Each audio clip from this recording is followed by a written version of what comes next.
Меня зовут Ирина, я пенсионерка, мне 58 лет. Я принимаю участие в митингах, которые за честные выборы.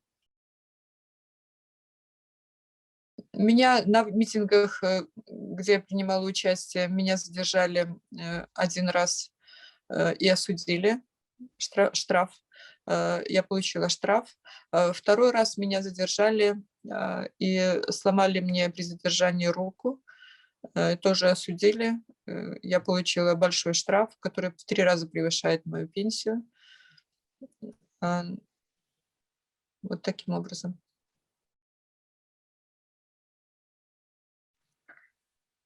Страшно не было. Страшно не было, потому что я понимала, про себя, что я ничего плохого не делаю, что я поступаю в рамках, закона, Конституции.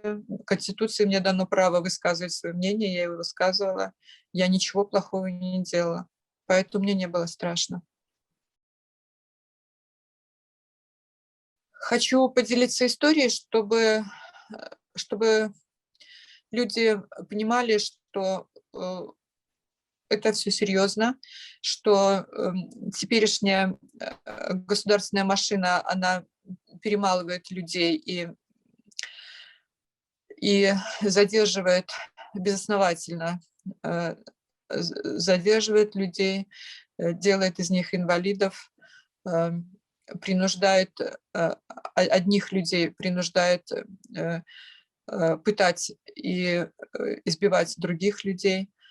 А, я хочу, чтобы на моем примере люди поняли, что, все равно нужно идти и бороться, потому что никто, кроме нас, это не сделает. Потому что, когда делишься своими историями и читаешь другие истории, то, понимаешь, что да, мы идем правильно, мы все делаем верно, и это очень держит. Это очень держит, и, когда читаешь другие истории, то понимаешь, насколько сильны белорусские женщины, и, это нужно рассказывать, потому что это дает силу другим людям. Мне кажется так. По крайней мере, я, когда читаю, я, очень много черпаю для себя сил душевных и понимаю, что лишний раз убеждаюсь в том, что все идет правильно.